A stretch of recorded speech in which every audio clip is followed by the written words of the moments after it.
Gente, boa tarde.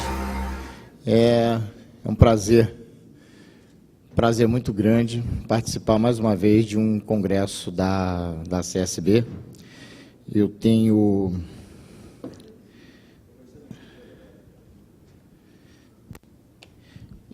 dito em várias oportunidades que a Central dos Sindicatos Brasileiros está fazendo um excelente trabalho, objetivando uma melhor qualificação dos seus dirigentes sindicais.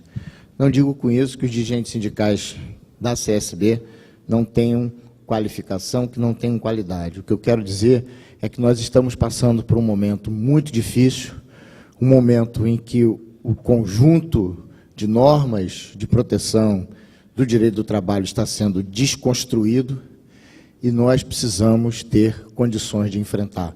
Por isso, a CSB está fazendo um belíssimo trabalho, né, investindo na qualificação dos seus dirigentes. A CSB é uma central jovem, talvez seja a mais jovem das centrais, não é isso?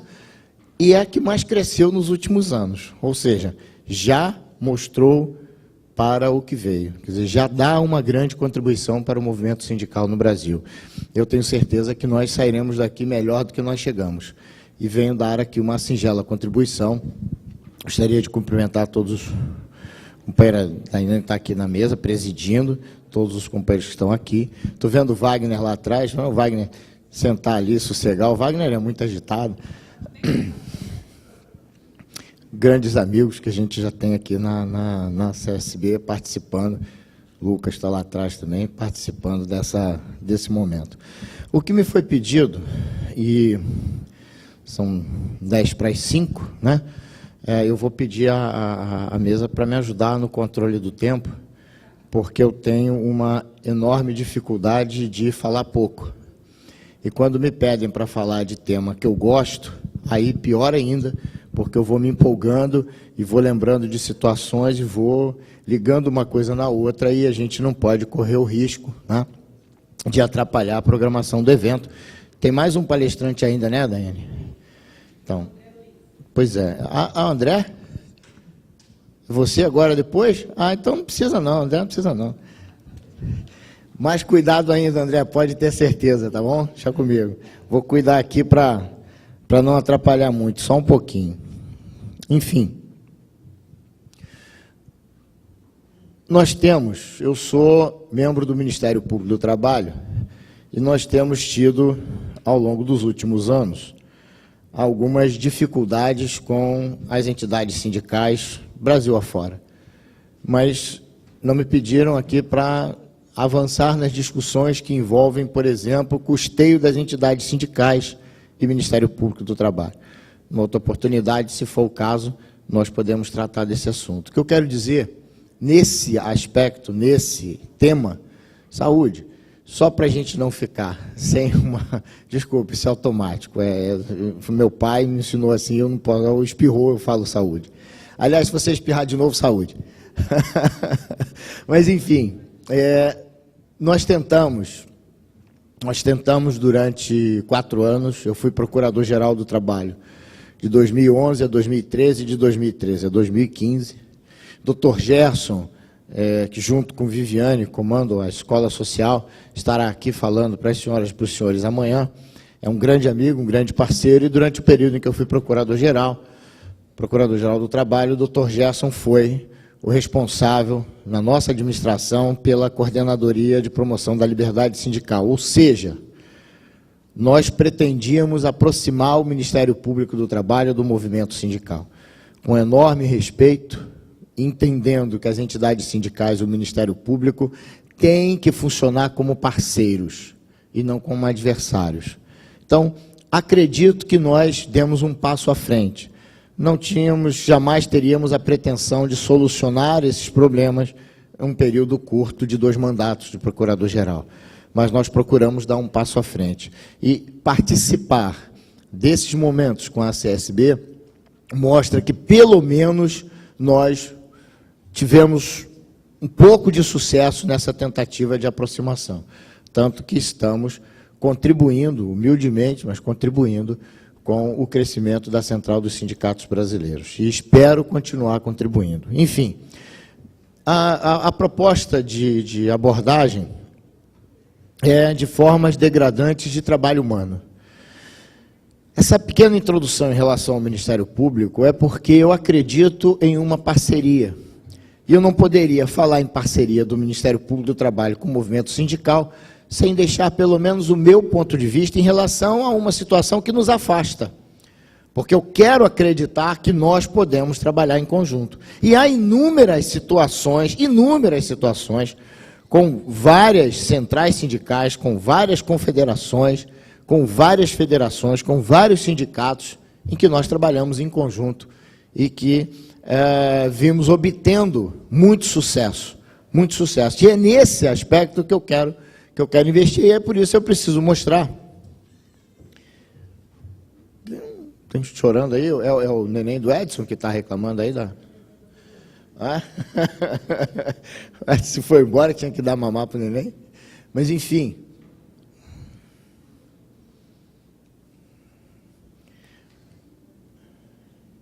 Eu acho que não estou conseguindo fazer esse negócio avançar, não. Não, agora foi. É o botãozinho de baixo. Não, valeu. É que tem 3, bicho, sabe? Eu sou meio enrolado, se tivesse um só me ajudava, mas como tem 3, eu tenho que aprender aqui primeiro o que é. Vamos lá. Moça bonita aí do fundo, você pode apagar a luz, por gentileza? Só para o pessoal poder ver essa foto aqui. É possível ver a foto? Está vendo aí, André? É óbvio que é um rosto do trabalhador, isso não precisa explicar, né?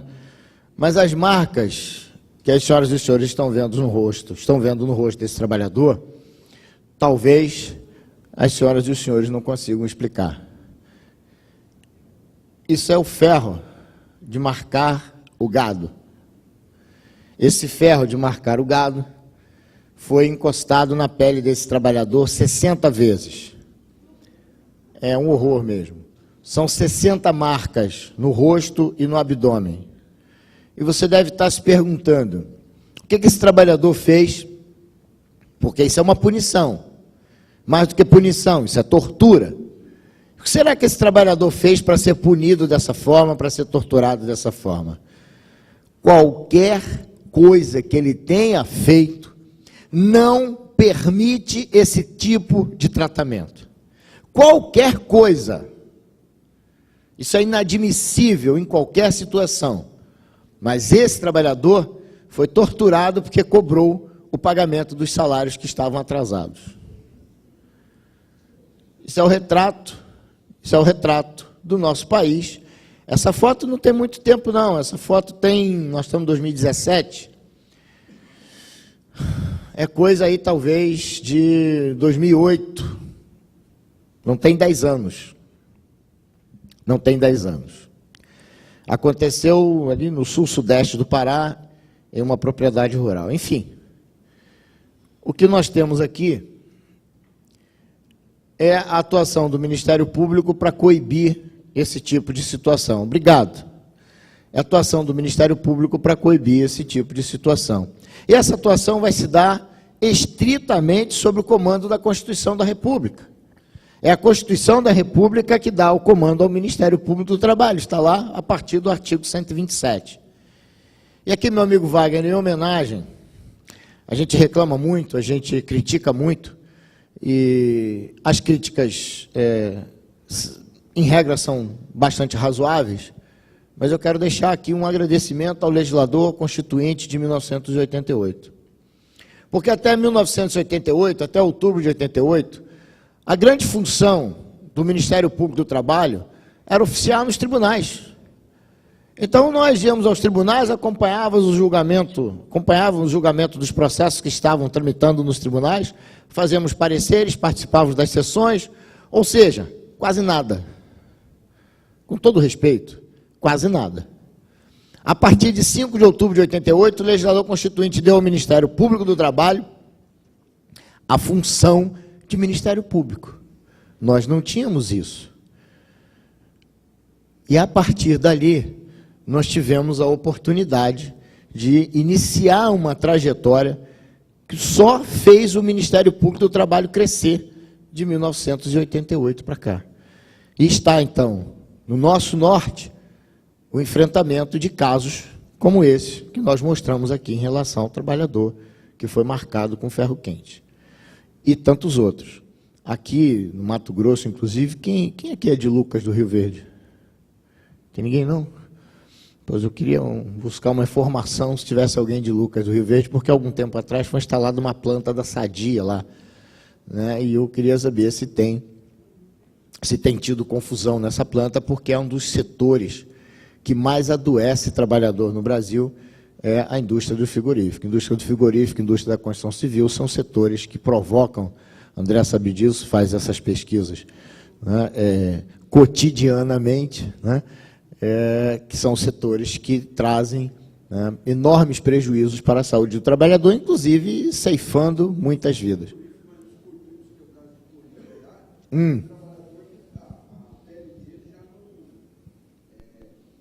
Não tem sensibilidade? Não cicatriza. Então, assim, sim. E outro índice é que os homens, por exemplo, com 25, com 3, 4 anos, eles se tornam impotentes sexualmente, trabalhando no curtume, naquele... porque a química é tão grande que o couro chega de manhã, à tarde ele já está processado. Imagine agora o cidadão ter que trabalhar lá dentro. Então, vejam, gravidade dessas situações. Eu vou fazer só um recorte aqui para pedir a atenção das senhoras e dos senhores. Há uma preocupação que ainda não chegou no nível ideal. É a preocupação com o ambiente de trabalho. Nós ainda agimos como se o ambiente de trabalho não fosse danoso para o trabalhador. Nós ainda não damos... Como é teu nome mesmo, companheiro? José Maria. Nós ainda não damos, José Maria, a real importância às questões que envolvem o ambiente de trabalho. Tudo que se pode discutir dentro de uma relação de trabalho diz respeito ao ambiente de trabalho. Todas as atividades, obviamente, são desenvolvidas em um ambiente de trabalho.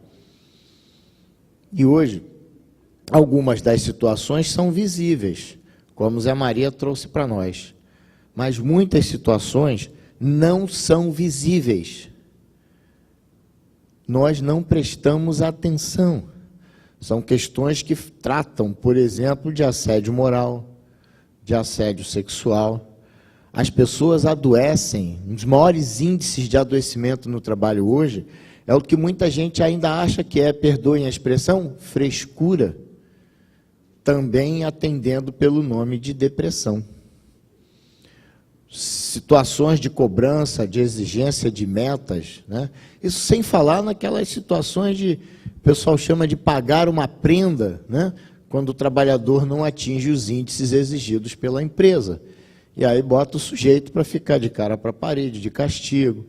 Põe um jabuti em cima da mesa e manda ele cuidar do jabuti durante uma semana, né?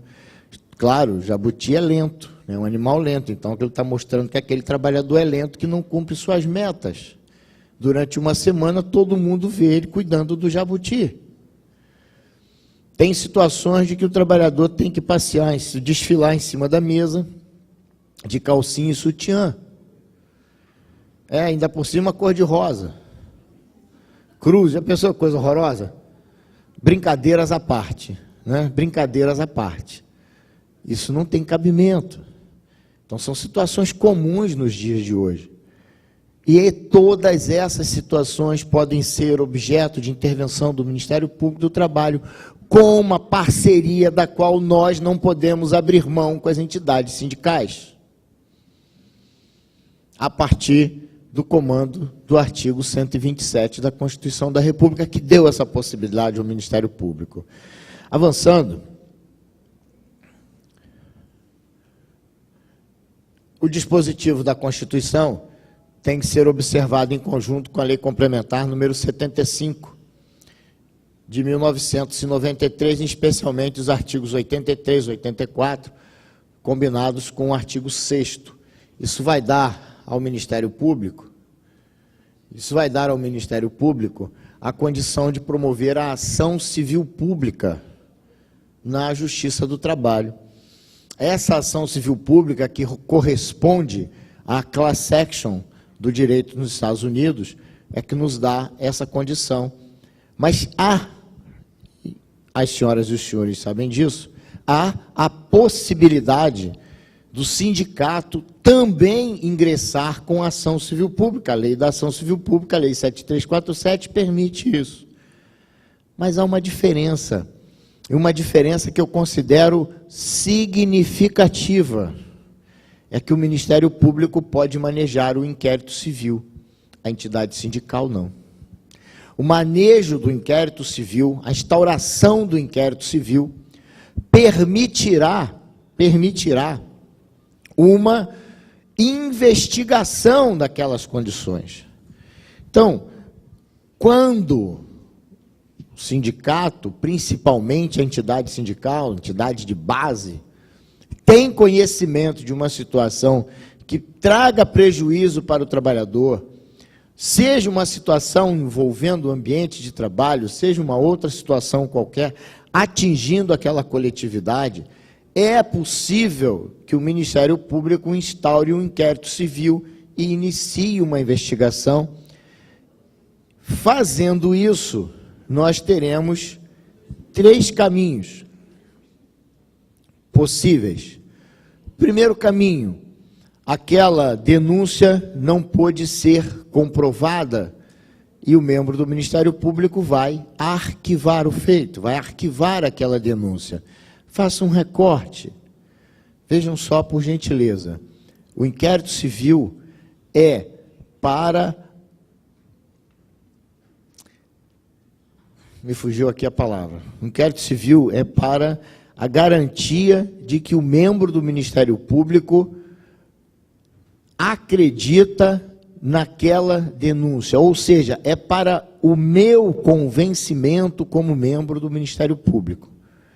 Isso faz muita diferença, porque muitas pessoas acreditam que quando o inquérito civil está instaurado, né, deve haver uma ampla possibilidade de defesa. E não é assim que funciona, porque o inquérito civil é inquisitório. O inquérito civil serve para o convencimento do membro do Ministério Público. Ah, ele pode ouvir outra parte? Pode. Ele pode pedir a parte para juntar documento? Pode. Mas é uma condição determinada pelo membro do Ministério Público, porque ele precisa se convencer de que aquela denúncia é verdadeira, que aquela situação que foi denunciada existe efetivamente de fato, para que ele possa tomar providências. Então, quando ele se convence do contrário, quando ele se convence que não há, que aquela denúncia não é verdadeira, que ele não conseguiu apurar aquele fato que foi denunciado, ele determina o arquivamento. Determinando o arquivamento, ele tem que informar a pessoa que ofereceu a denúncia, porque aquela pessoa pode apresentar um recurso para uma instância interna, que é chamada Câmara de Coordenação e Revisão. Porém, essa é a primeira situação.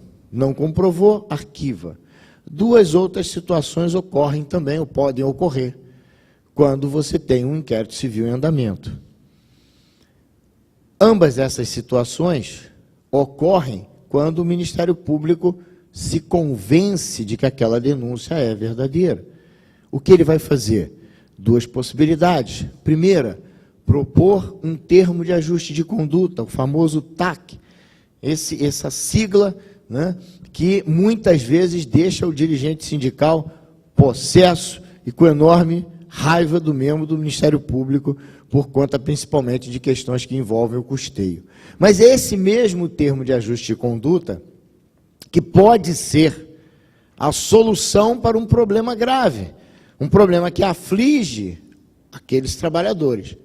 Porque, uma vez oferecida a possibilidade de firmar um TAC, o que se objetiva com esse termo de ajuste de conduta é solucionar o problema.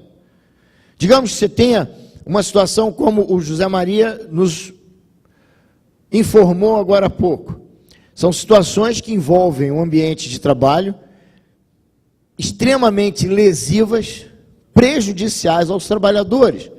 Por meio de um termo de ajuste de conduta, um inquérito civil instaurado, uma investigação, o procurador se convencendo daquela situação, ele pode chamar o representante da empresa e falar: amigo, consegui comprovar aqui que o ambiente de trabalho da sua empresa está adoecendo os trabalhadores. Vou propor a você um prazo para você solucionar esse problema. E você vai, então, e negocia esse prazo. Se houver concordância com a parte que foi denunciado, o TAC é firmado e nós vamos acompanhar durante aquele prazo a solução do problema. Essa é uma possibilidade. A outra possibilidade vai surgir se o empregador que foi denunciado, ainda com o exemplo que nos forneceu aqui o nosso amigo José Maria, não quer assinar o TAC. Não, eu não concordo, não creio que seja assim, na minha empresa não tem problema nenhum, ou eu sei que tem problema, mas eu vou deixar assim. Enfim, o empregador não quer assinar o TAC.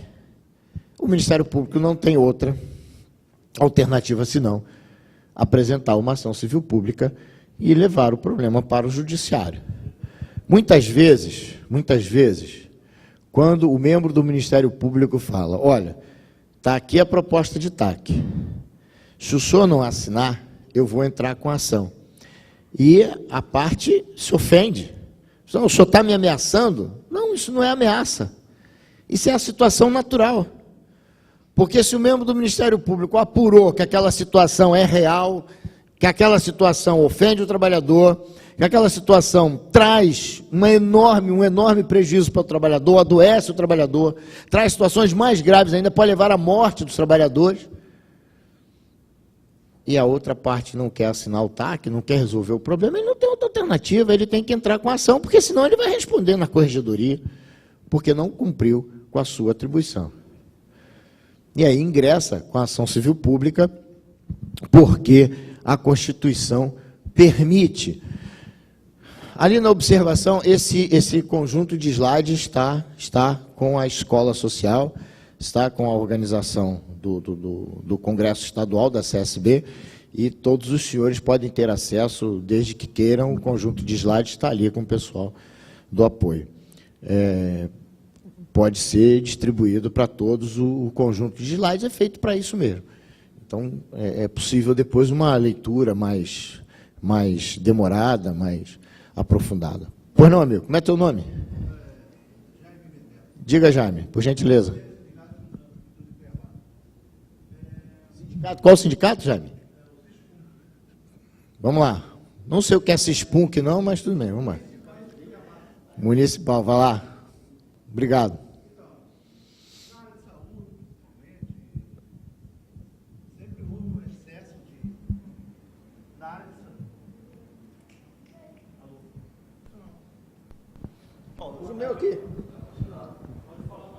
Alô, bom, na área de saúde, principalmente, estou aí há 35 anos no serviço público, né? E há um excesso de contratos de prestadores de serviço. Eu sei que o Ministério Público sempre assina esse destaque para diminuir essa situação, porque qual que seria o ideal? Geralmente, essa questão aí atende mais aos vereadores, que inframam a prefeitura de prestadores de serviço. Não é o ideal, porque essas pessoas não têm qualificação nem titulação para isso, mas atende àquela questão do cabo eleitoral, principalmente dos vereadores dos prefeitos. Eu sei que o Ministério Público assinou vários TAC nos últimos anos, e, de fato, na prática, isso não tem diminuído. O que o senhor pensa sobre isso? As questões que envolvem... Jaime, né? As questões que envolvem os municípios, Jaime, em regra, são daí para pior. Dificilmente você tem no Brasil um órgão público que cumpra a legislação. Quando se trata de legislação do trabalho, então, é muito difícil. Então, esse enfrentamento com os municípios é cotidiano. Cotidiano. Uma ressalva importante. Se o município tem trabalhadores regidos pelo estatuto, ok? funcionário público, na melhor acepção técnica da palavra, não cabe intervenção do Ministério Público do Trabalho, exceto se for questão de meio ambiente, por força de jurisprudência acumulada do Supremo Tribunal Federal. Então, se o trabalhador é regido pelo Estatuto, a atuação tem que se dar, isso é um absurdo, isso, vou deixar bem claro aqui meu ponto de vista, isso é um absurdo, porque questões relativas ao ambiente de trabalho, ambiente de trabalho não, questões relativas à relação de trabalho têm que ser objeto de intervenção da Justiça do Trabalho. Mas tem ordem, decisão do Supremo Tribunal Federal afastando a competência da Justiça do Trabalho e levando, no caso de municípios e estados, para a Justiça Comum. No caso de trabalhadores da União, para a Justiça Federal. E afasta a intervenção da Justiça do Trabalho. Então, muitos desses casos, quando o Ministério Público recebe a informação, nem sempre ele pode atuar. Quando você falou o Ministério Público está firmando o TAC, e deve ser o Ministério Público do Trabalho que você está apontando, eu imagino que sejam pessoas que não têm concurso, é a questão do cabo eleitoral, que vai lá. Essas pessoas deveriam ser regidas pela consolidação das leis do trabalho. Mas o Supremo Tribunal Federal tem entendido que no serviço público não há mais essa possibilidade. No serviço público tem que ser estatutário. Regime único com decisão do Supremo Tribunal Federal. Isso é desconhecer a realidade nesse país. Perdoe-me falar dessa forma, mas é isso que está acontecendo no Supremo. Quando se trata de direito do trabalho, quando se trata de relação de trabalho, o Supremo parece que não conhece mesmo. As últimas decisões, inclusive decisões monocráticas, olha só a crueldade, a covardia. Decisões monocráticas que não são levadas ao colegiado, uma atrás da outra. Praticamente acabando com o direito do trabalho. Para tentar te responder, situações dessa forma devem ser objeto de intervenção do Ministério Público do Trabalho, são fraudes ao concurso público, é direito difuso, merece a intervenção do Ministério Público, direito difuso porque todos nós aqui, em tese, podemos ter interesse em fazer um concurso público, seja município, seja estado, seja união. Então é direito difuso. Eu não sei em nome de quem eu estou agindo, mas eu estou agindo em defesa da sociedade como um todo, eu estou agindo em defesa de todos aqueles que têm interesse em fazer o concurso público. Perdão, firmando o termo de ajuste de conduta, tem que cuidar para que esse termo de ajuste de conduta seja respeitado, seja cumprido. Se isso não acontecer, tem que executar, entrar com ação na Justiça do Trabalho para que o município cumpra esse termo de ajuste de conduta. Detalhe. Você já estava fazendo assim, né? Detalhe. Muitos municípios, as arapucas que a gente tem por aí, as armadilhas, muitos municípios e estados, quando tem situações parecidas com essa, quando o Ministério Público ingressa com ação civil pública, quando o Ministério Público ingressa com uma ação para fazer com que o município cumpra, entra com uma reclamação direto no Supremo Tribunal Federal, diz, olha, o Ministério Público não pode fazer isso, porque não é hipótese de intervenção do Ministério Público do Trabalho, não é hipótese de competência da Justiça do Trabalho. E aí, às vezes, você vê todo um esforço, né, parar numa liminar, numa decisão liminar do Supremo Tribunal Federal, trancando aquela ação que estava tramitando na Justiça do Trabalho. São muitas. Ou seja, nós estamos vivendo, e eu repito, já falei isso aqui hoje, vou falar de novo, meu amigo Wagner, nós estamos vivendo um momento crucial, um momento difícil, e o que é pior, conversava com o Wagner ali fora agora há pouco, doutora Zilmara, bom lhe ver, há uma enorme letargia de todos nós. Nós não estamos nos organizando para enfrentar essas situações. Se ontem o Supremo Tribunal Federal, pela Comissão de Assuntos Sociais, rejeitou o projeto de lei da reforma trabalhista, da chamada reforma trabalhista, o PLC 38, de 2017, muitos passaram a acreditar que já conseguimos uma vitória. Óbvio que não. Óbvio que não. O relatório foi lido hoje na CCJ do Senado, vai ser votado semana que vem. Certamente, o senador Romero Jucá já informou que vai apresentar na CCJ um parecer pela constitucionalidade e juridicidade do projeto. Isso leva o projeto ao plenário do Senado e é muito difícil que o Senado não aprove. Muito provavelmente, esse projeto será aprovado no Senado da República. E o senador Ricardo Ferraz disse, não, porque eu estou propondo aqui a aprovação em algumas situações, o presidente vai vetar e vai entrar com medida provisória. Minha gente, é o mesmo que acreditar em Papai Noel. Mobilização. Mobilização. Você tem que ir lá para a porta do Congresso. Tem que ir para a porta do Congresso, tem que ir para a porta do Senado, tem que ligar para os senadores. Cada estado tem 3 senadores. Essas pessoas vão disputar a eleição. Vamos ligar para os caras, vamos mandar e-mail para os caras, vamos lá no Congresso. Não tem outra alternativa, nós estamos na beira do precipício. E nós não estamos nos movimentando.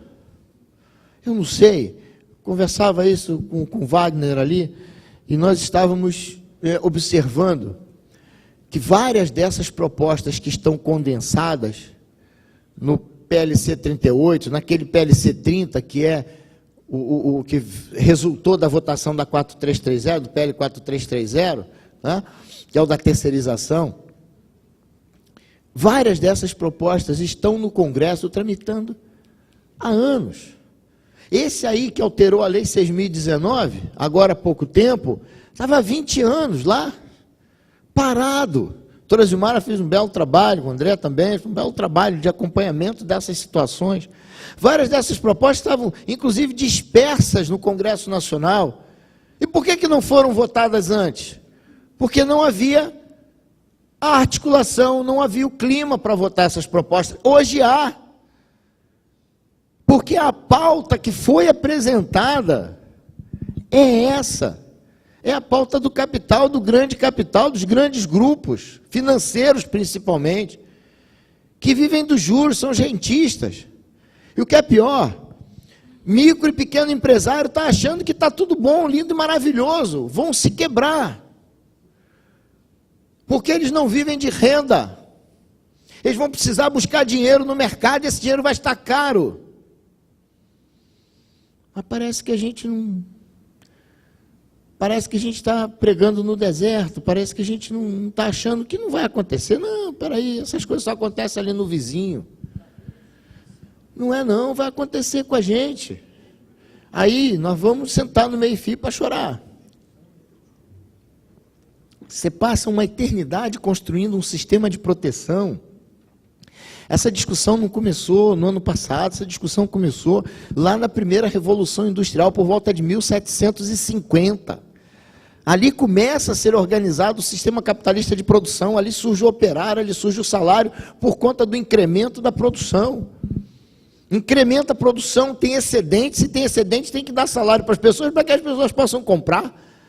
E aí o trabalhador começa a perceber que ele está sendo explorado e começa a se organizar, e faz a greve e depois... o sindicato. Essa é a história da humanidade, não tem almoço de graça, não. E nós estamos julgando um sistema que está em construção, porque ele não foi construído, a vida é dinâmica.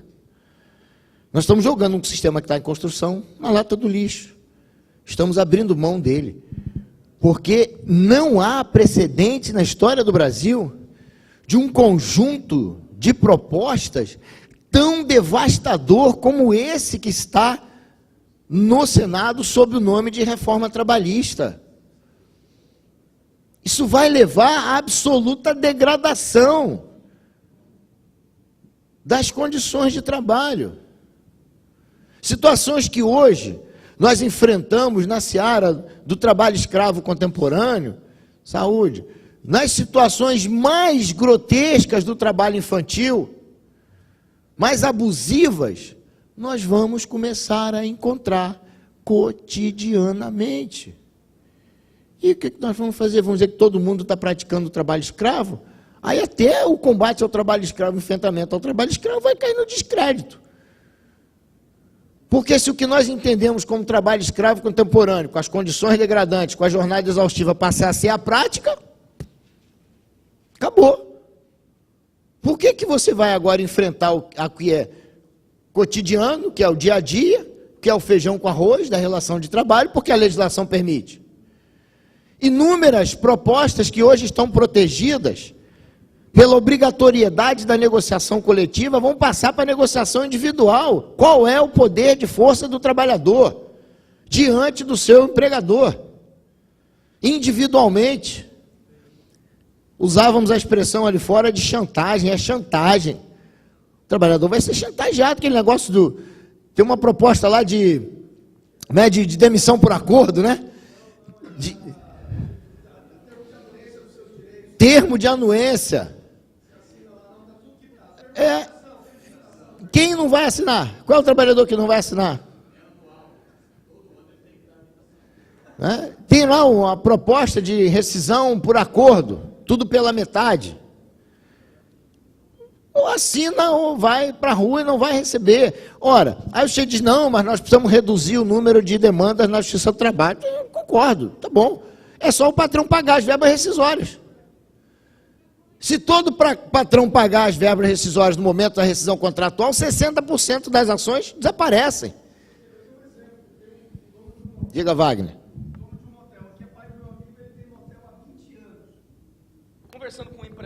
Conversando com o empresário no interior, reclamando disso, excesso de ações na Justiça do Trabalho, eu falei exatamente o que o senhor disse. E aí usei o exemplo dele, que é o seu Pedro Cruz, dono do Motel Segredos. Em 20 anos de motel, ele teve dono do motel o quê? Motel Segredos. Pai de um amigo. Ele teve uma ação trabalhista, que foi porque o cara usou de má fé ainda, escorregou e estava machucado, machucou a coluna, e usou de má fé dizendo que se machucou dentro do ambiente de trabalho, e era mentira, e ele ganhou a ação. Uma ação trabalhista em 20 anos. Quer dizer, mostra que o empresário é sério. Está aí o exemplo. Assim, segredos, né? Você precisava revelar esses segredos aí, Wagner. Melhor não, né? Melhor não, né? Melhor não, deixa lá em segredo. É, complicado. Eu não consigo me conformar com Brasília. Eu sou carioca, moro em Brasília há algum tempo. Mas não consigo me conformar com Brasília. Brasília tem um setor de motéis. Todos os motéis estão lá. Ou seja, você quer cuidar de alguém, tomar conta de alguém, é só você montar uma campana no setor de motéis. Isso é uma brincadeira. Desculpem. Mas é culpa do Wagner que fica aí trazendo esses exemplos. Trazendo esses exemplos absurdos. Vamos lá. Olha só, gente. O direito do trabalho é informado pelo princípio da proteção. Esse princípio foi muito estudado, muito discutido, mas tem um autor uruguaio chamado Plá Rodrigues, Américo Plá Rodrigues, que talvez tenha sido, me ajuda aí, me socorra, doutora Gilmar, doutor André, quem mais é advogado aqui, militante, advogado trabalhista? Como é o seu nome, doutor? Doutor Joel, me socorra também, se eu estiver aqui deixando de considerar um autor, um acadêmico que tenha estudado melhor o princípio da proteção. Mas eu acredito que foi Américo Plá Rodrigues. E vejam, essa é a base do direito do trabalho. Você parte da premissa que há alguém que está em condições desfavoráveis na relação de emprego, o chamado hipossuficiente.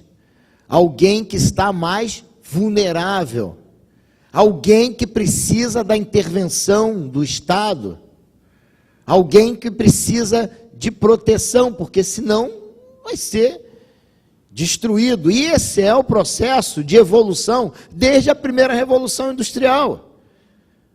Nós estamos chegando nesse momento de enxergar alguém de enxergar alguém que precisa da intervenção do Estado para continuar vivendo, e mais do que isso, para ter uma existência digna, para ter um trabalho decente, não é qualquer trabalho. Imagina esse projeto que foi apresentado aqui pelo deputado aqui do Mato Grosso, Nilson Leitão, do trabalho rural. Aquilo ali é a servidão.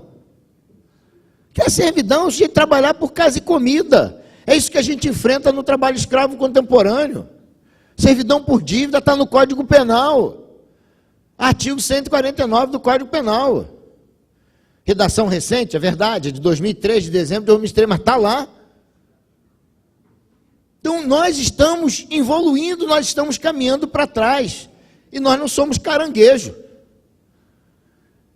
Então, alguma coisa está errada.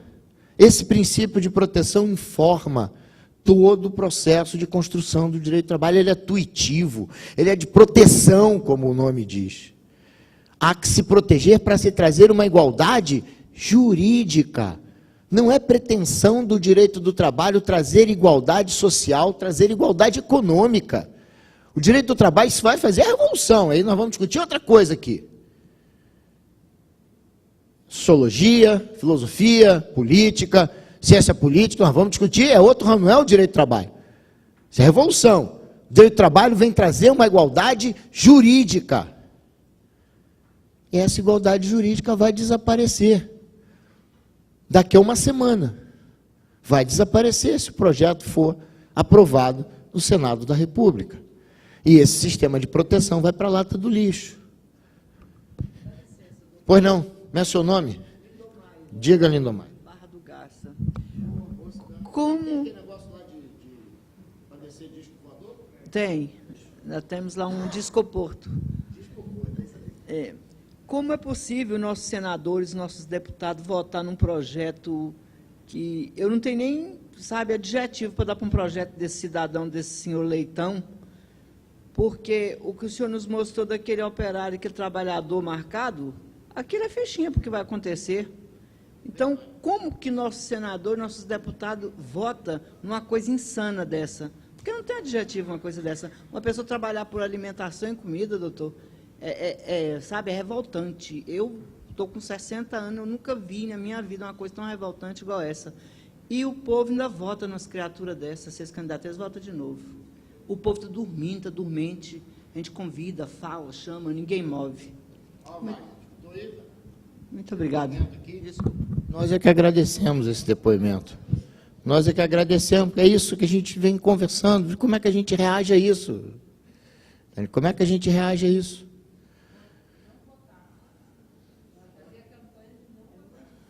Mas a gente ouviu ontem, a gente ouviu o Ciro ontem falando algumas coisas aqui ontem à noite.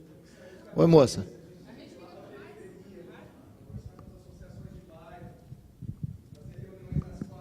Diz teu nome. Eu gostaria de fazer uma pequena observação, serei bem breve, em relação ao que ela perguntou. Como que esses deputados e senadores votam uma reforma como essa? Eu gostaria de fazer outra pergunta. Como é que não votam se ganham 6 milhões cada um por cada voto? Isso é o que a gente está sabendo, né? A imprensa divulgou, não foi isso? A imprensa deu esses números? Não divulgou? Não foi o cara da JBS falou, não é isso? Como é que ele falou? Comprava 30 deputados? Hã? É de atacado, né? Esse é o sistema político que nós temos. Esse é o sistema político que nós temos. Uma situação de absoluta falta de confiança. Quem é que pode? Levanta a mão aqui, quem é que... Pera aí, Zé Lucas, baixa o braço aí, Zé Lucas. Ele levantou o braço antes de eu perguntar, pô. Levanta a mão aí quem acredita no poder legislativo no Brasil. Poxa, nenhum. Pô, Zé Lucas, abaixa o braço, Zé Lucas. Quem é que... Calma, pai. Você quer programa de auditório, vocês querem bacalhau? O bacalhau. Quem, tá caro, né? Quem acredita no poder executivo, seja federal, municipal, estadual? Quem acredita? Quem acredita no poder judiciário?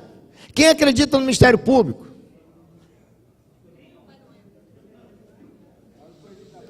Não, no Coelhinho da Páscoa, no papai. Não dá para acreditar no poder público nesse país. Não dá para você dizer não. Bota fé. Não dá. Fala aí, Zé Lucas. Tribunal de Contas, então, principalmente do Rio de Janeiro, tá uma maravilha. Só o do Rio de Janeiro. Só o do Rio de Janeiro. Doutor Camargo. Que Zé Lucas, meu amigo? O que a menina falou ali foi a reunião da semana atrasada, o Temer com os deputados aliados. Eles vão levar uma bagatela de 6 milhões de reais para os estados deles, de emendas. E aí eu quero aproveitar a oportunidade para fazer uma indagação, doutor Camargo. Naquela foto do início da palestra,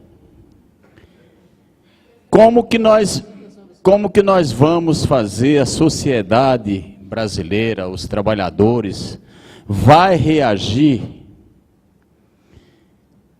se realmente passar essa legislação, esse projeto da legislação trabalhista, com esses trabalhadores, hoje, com a proteção da legislação, esses trabalhadores são escravizados, marcados. Como é que a sociedade em um todo vai reagir com certas coisas desse tipo? Porque vai piorar. O poder público não vai poder agir em todos os lugares, porque a legislação está mandando fazer. Está sendo autorizado o grande capital, o capital selvagem, escravizar a classe trabalhadora. Os trabalhadores vão ser escravos, e o que a senhora falou ali está correto.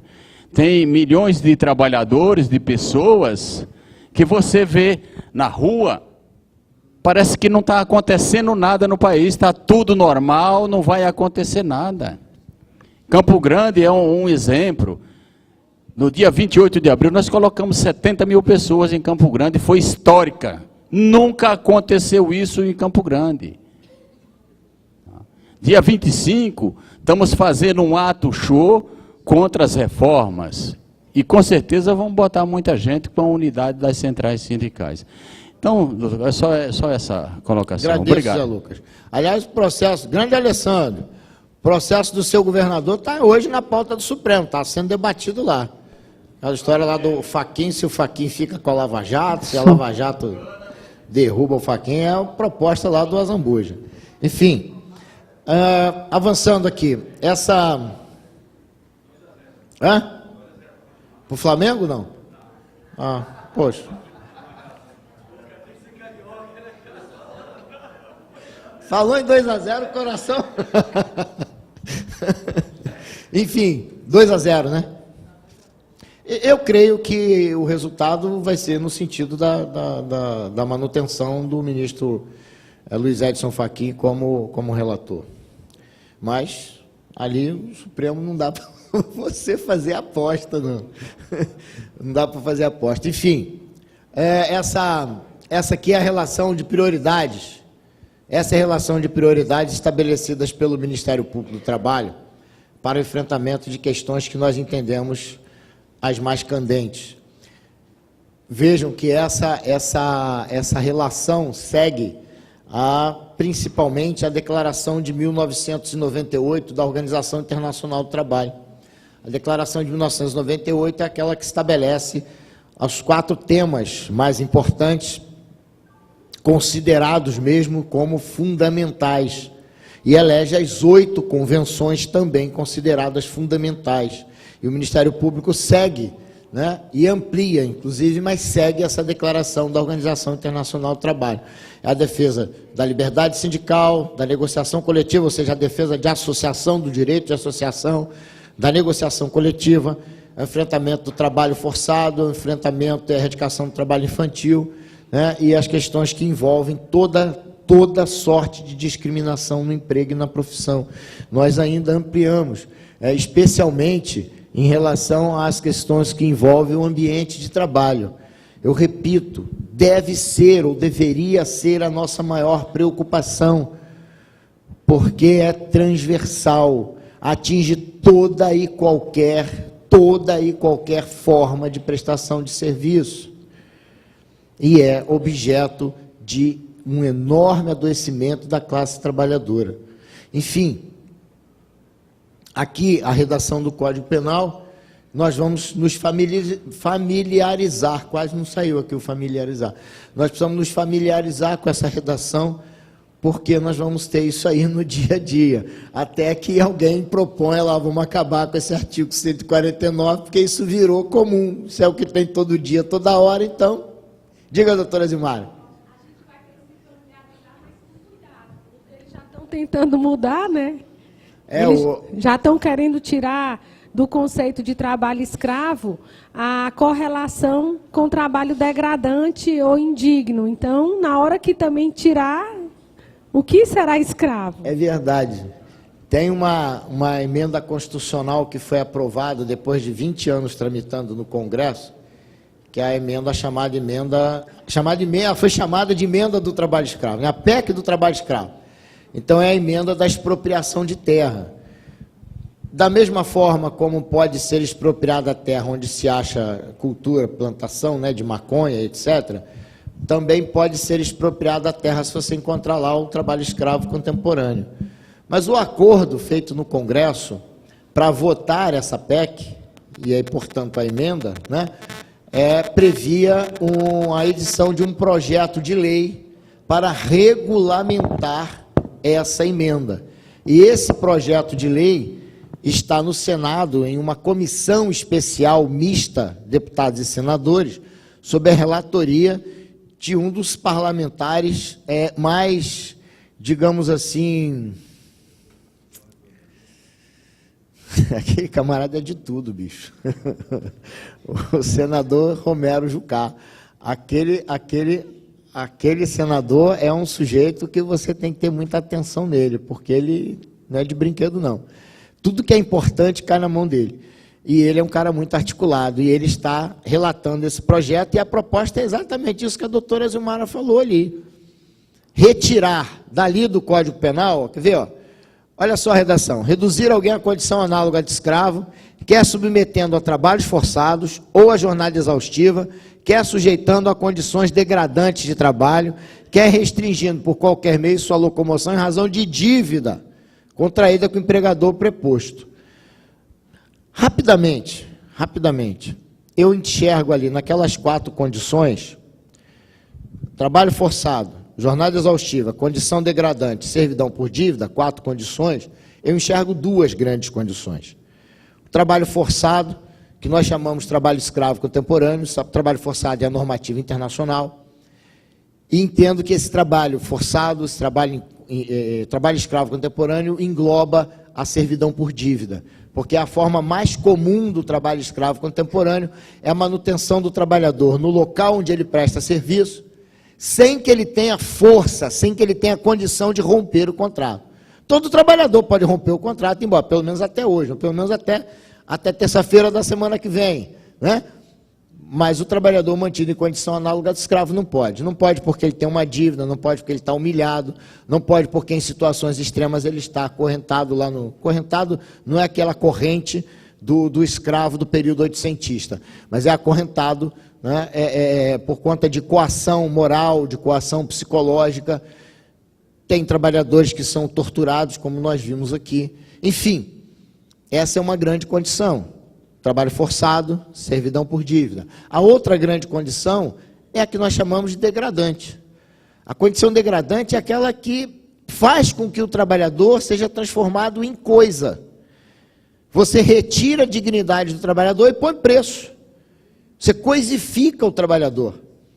E junta isso a jornada exaustiva, que nem sempre é medida pela quantidade de horas de trabalho. Pode ser medida em um número reduzido de horas, mas considerando-se a atividade e a forma como essa atividade é desenvolvida, você tem uma condição, uma jornada exaustiva. Trabalhador morrendo por conta de jornada exaustiva, sendo levado à exaustão, né? Então, imagina, com essas propostas que estão no Senado da República, vou pegar uma só. Jornada intermitente. Você acha que é jornada intermitente? Intermitente é aquilo que não tem continuidade, né? É descontínuo. Você trabalha, para, trabalha, para, trabalha, para. Organizado, claro, pelo patrão. E você só ganha quando? O tempo inteiro? Óbvio que não, você só ganha no tempo que você trabalha. Quem gosta de comer sanduíche do McDonald's aqui? Ninguém levanta o braço, mas todo mundo come. A gente sabe como é que é o McDonald's. Aquela batata frita que é extremamente saudável.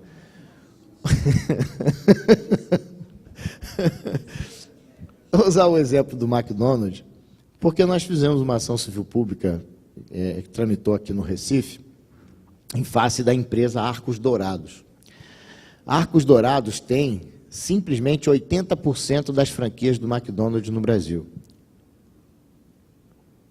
Tem uma forma de prestação de serviço que hoje nós podemos enfrentar por meio de uma ação civil pública, semana que vem não vamos poder mais.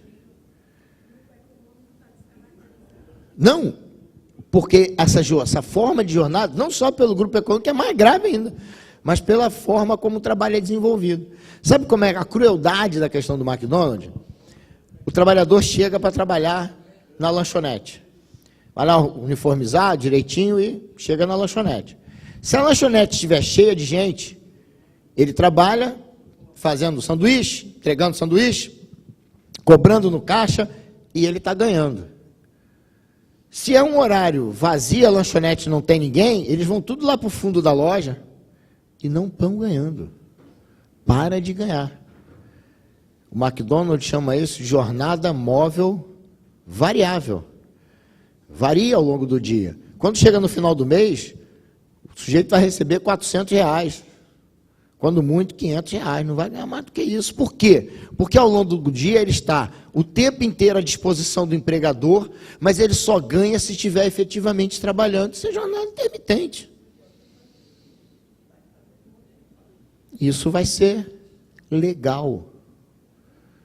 Então você vai ver o trabalhador desesperado, com uma jornada de trabalho em que ele fica o dia inteiro à disposição do empregador, mas tem uma remuneração de alguns momentos em que ele está prestando serviço.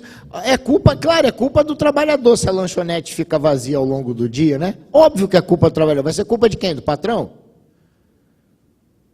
E é isso que vai virar uma situação normal nos contratos de trabalho, assim que o Senado votar esse projeto de lei. Então, são situações que nós vamos encontrar cotidianamente. Já tô no final, né, do meu tempo, né? Quanto tempo ainda tem? Ainda tem algum tempo? Aqui é a normativa internacional em relação ao trabalho forçado, da Convenção 29, vou deixar para que vocês possam fazer a leitura depois. Condição degradante, situações que identificam a condição degradante. Servidão por dívida, né? No final ali a jornada exaustiva. Sabe qual foi a primeira vez que um documento oficial condenou a jornada exaustiva? Quem aí chuta? Não é seu nome mesmo, doutor? Desculpe. Doutor Joel, lembra? Lembra, doutora Gilmar, doutor André, lembra? Primeiro documento oficial que condenou uma forma de jornada considerada exaustiva?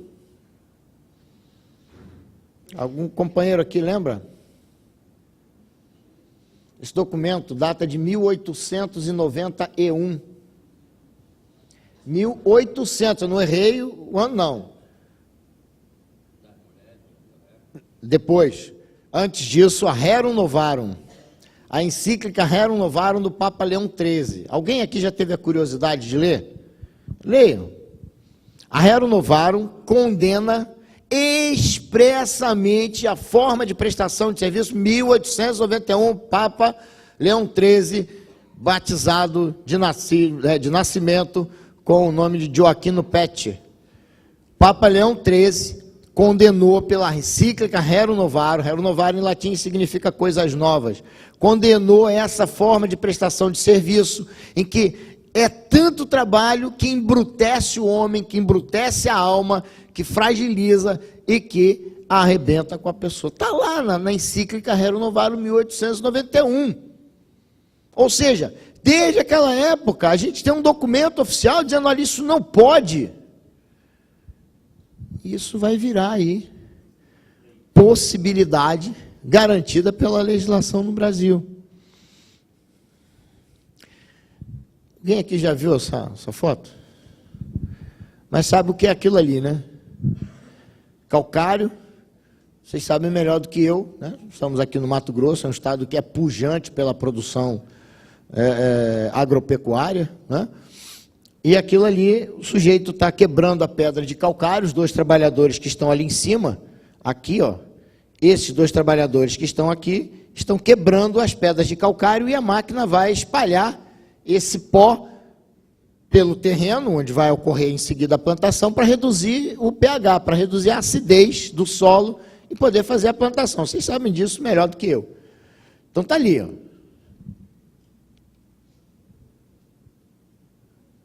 Cadê os trabalhadores? Ah lá, enxadinha, as duas, ó. Elas não estão ali suspensas no ar. Os trabalhadores estão ali. O sujeito não se dá o trabalho de mandar o trabalhador descer para ele jogar as pedras de calcário, para ele depois subir de novo e quebrar, transformar as pedras de calcário em pó, para espalhar no solo.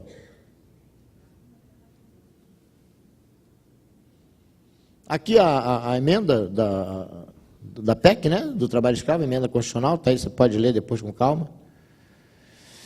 Aqui a preocupação já com o trabalho infantil, né, outra situação que nós vamos ver como enorme possibilidade, porque não é que o projeto de lei permite, não é isso. Mas o projeto de lei vai aumentar a miséria.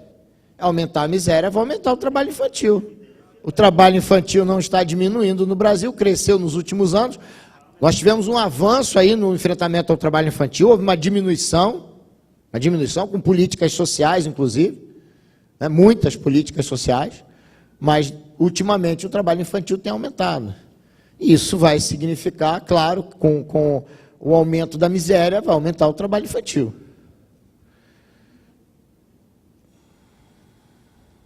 Várias situações de trabalho infantil. Isso é uma foto bem antiga, tem 20 anos mais ou menos, mas retrata trabalhadores cortando cana. As questões que envolvem a terceirização passarão a ser questões também garantidas pela lei. Vejam, eu gostaria de fazer aqui, já caminhando para concluir, deixar aqui uma posição pessoal em relação à terceirização. Pessoalmente, eu não sou contra a terceirização. O que eu não admito é utilizar a possibilidade da terceirização para precarizar. Isso eu não admito. Porque o processo de terceirização, bem entendido, é um processo de compra de serviço, não é compra de mão de obra. O que eles fazem é compra de mão de obra, o que eles querem fazer é compra de mão de obra. É uma forma de gestão de pessoal que retira do empregador principal a responsabilidade com relação àquela mão de obra. Estou errado, Zé Lucas? A compra de serviço não tem nada de ilegal. Você compra um carro amanhã na Ford, você sai com um pneu da Pirelli. Você quer que a Ford fabrique o pneu? Em regra, não. A Ford pode comprar o pneu da Pirelli. Aí você pensa assim, mas tem aquela discussão de atividade fim, atividade meio. É importante a súmula do TST, porque senão nós teríamos uma situação ainda pior. Mas essa problemática não está resolvida com as expressões atividade fim, atividade meio. O pneu de um automóvel é atividade fim ou atividade meio?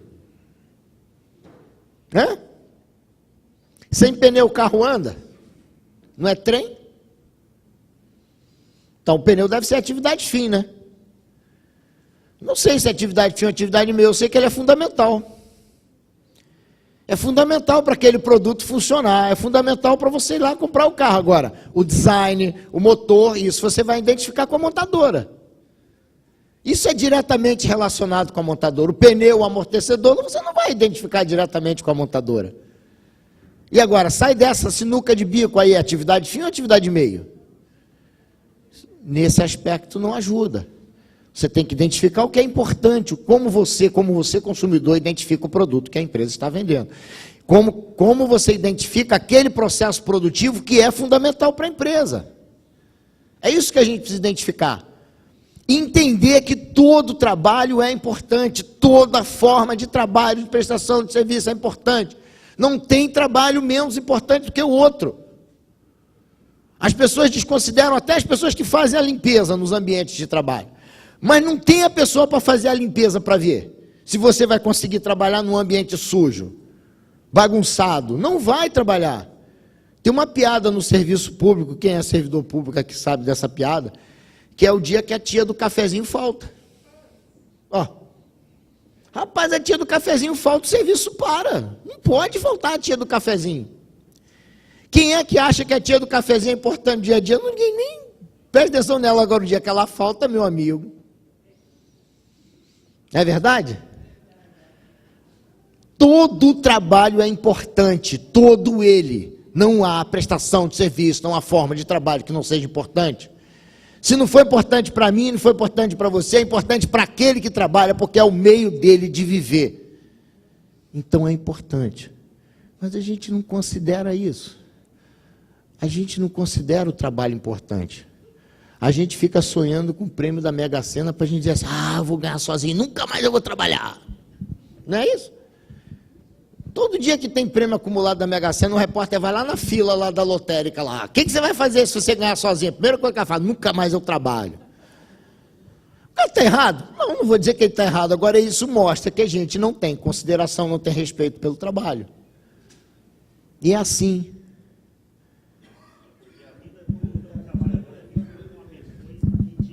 Porque o trabalho...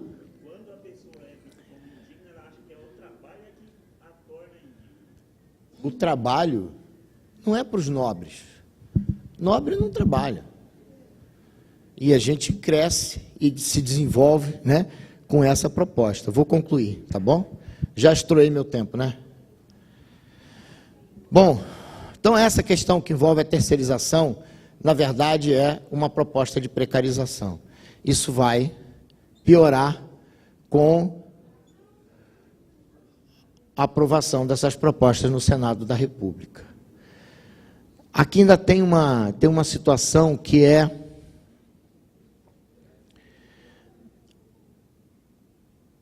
eu tinha uma informação que eu queria passar aqui, que eu acho importante. Você sabe quanto o poder público gasta no sistema público de saúde e de previdência no Brasil? Todo ano? É coisa aí perto de 100 bilhões de reais. Com B de bola, 100 bilhões de reais.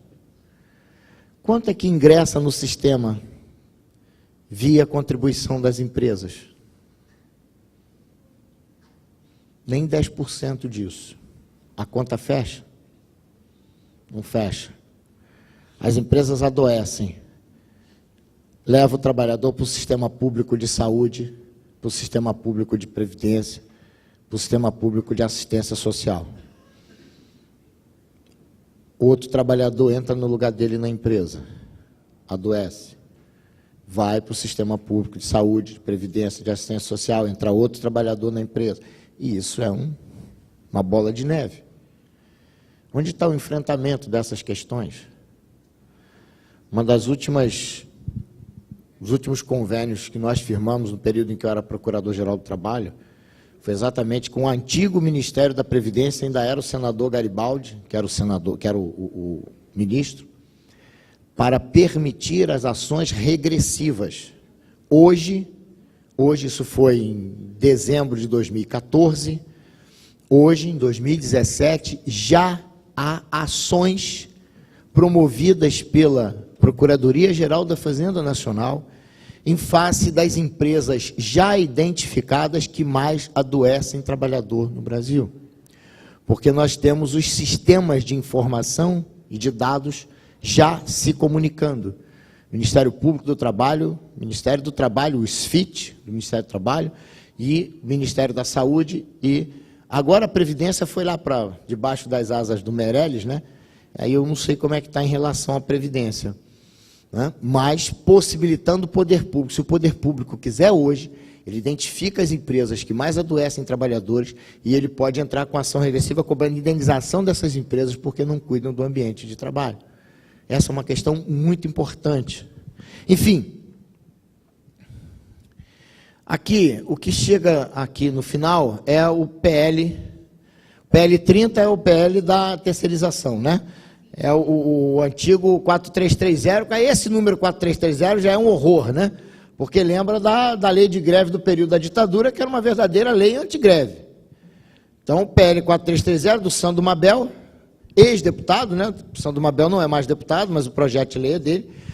Sabe o que é o Sandro Mabel, né? Ele tinha uma fábrica de biscoito, né? Agora ele vendeu a fábrica de biscoito, a rosquinha. Quem já comeu a rosquinha do Mabel? Ninguém nunca comeu a rosquinha do Mabel? Já, Zé Louca, estou te manjando. Já comeu a rosquinha do Mabel, né? Ele vendeu a fábrica, o ex-deputado Sandro Mabel. Mas a rosquinha é boa mesmo, a rosquinha do Mabel. Enfim. O PLC 38, né, que a gente falou aqui, en passant sobre ele, eu deixo no conjunto de slides para você dar uma olhada. Tem um texto aqui, na sequência, né, esse texto, esse aqui, esse, são textos que eu produzi, é um artigo que eu entreguei terça-feira sobre o PLC 38, né? E eu não sei se vai ser publicado, mas escrevi lá para o professor Gustavo Felipe, né? E ele ficou de dar uma olhada nesse texto, mas eu adianto para você alguns trechos aqui na frente. Claro que nesse momento aqui você não vai conseguir ler, isso aqui tá em conjunto, em um só slide, para você depois poder olhar, é a proposta de alteração do 611 da CLT, que trata da negociação coletiva, né, permitindo que a negociação coletiva se dê nessas situações, é o chamado negociado sobre o legislado, texto também da minha autoria, que tem aí na sequência, e a conclusão do desrespeito à Constituição Federal, começando pelo primeiro artigo da Constituição. Eu encerro dizendo para você o seguinte, estou terminando, viu, comandante? Sempre foi possível que o negociado se sobreponha ao legislado, desde que, e essa é a proposta garantida pela história da humanidade que deságua na Constituição da República de 88, a de construção de melhores condições para os trabalhadores pela via da negociação coletiva. A negociação coletiva é importantíssima, é fundamental, e por isso as entidades sindicais são importantíssimas e são fundamentais. Porque a grande proposta que movimenta a entidade sindical é a negociação coletiva, é a construção de melhores condições pela via da negociação coletiva. Sempre se pode buscar melhores condições pela via da negociação coletiva. Jamais se pode permitir o retrocesso e a retirada de direitos pela via da negociação coletiva. É isso que o governo federal quer com o PLC 38.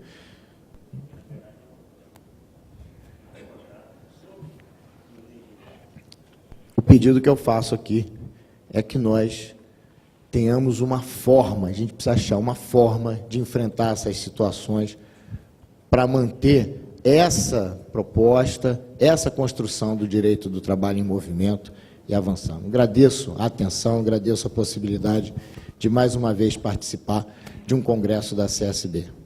Até. Beijo carinhoso.